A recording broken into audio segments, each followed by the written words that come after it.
ఉద్యోగులకు మెరుగైన పిఆర్సీ అన్నారు. ఉన్న పిఆర్సీ చైర్మన్ బలవంతంగా రాజీనామా చేయించారు. కొత్త పిఆర్సీని ఇంతవరకు ఇలా ఐఆర్ ఇవ్వాల. 1వ తేదీనే జీతం అన్నాడు. 9 నెలల కాలంలో ఒకే ఒక నెల ఇచ్చాడు. మిగతా 8 నెలల్లో నెలలో 1వ తారీఖున జీతాలు ఇచ్చాడు చంద్రబాబు గారు. చెప్పండి.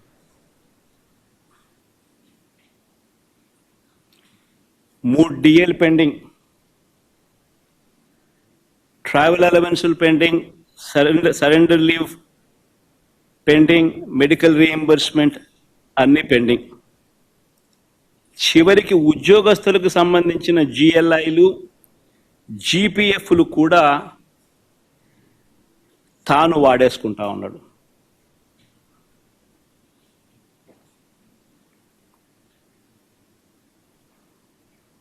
ఈరోజు రాష్ట్రంలో పరిస్థితి ఇది.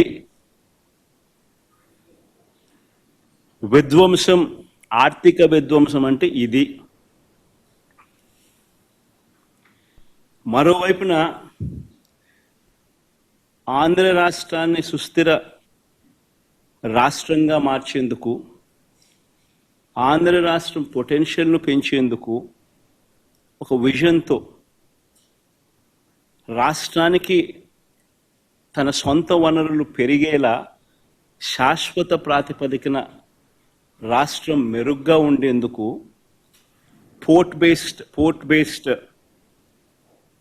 ఇండస్ట్రియలైజేషన్ తీసుకొచ్చే క్రమంలో భాగంగా ఆంధ్ర రాష్ట్రం ఎప్పుడూ చూడని విధంగా మా హయాంలో, అంటే వైఎస్ఆర్సీపీ హయాంలో ఏకంగా 4 పోర్ట్లను కట్టడం మా హయాంలో జరిగింది.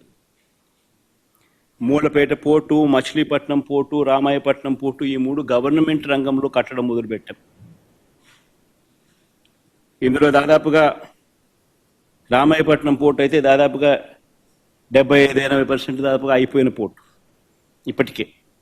అప్పట్లోనే నాతోనే ఎలక్షన్ కోడ్ రాకపోయిందంటే మొదటి షిప్ను కూడా రామాయపట్నం పోర్టులోకి తీసుకొచ్చేవాళ్ళు. మూలపేట, మచిలీపట్నం దగ్గర కడతా ఉన్న పోర్టులు కూడా చాలా వేగంగా జరుగుతూ ఉన్నాయి.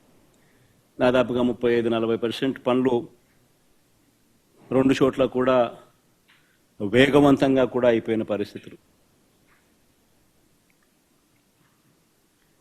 10 ఫిషింగ్ హార్బర్లు నిర్మించే కార్యక్రమాలు కూడా వేగంగా జరుగుతూ ఉన్నాయి.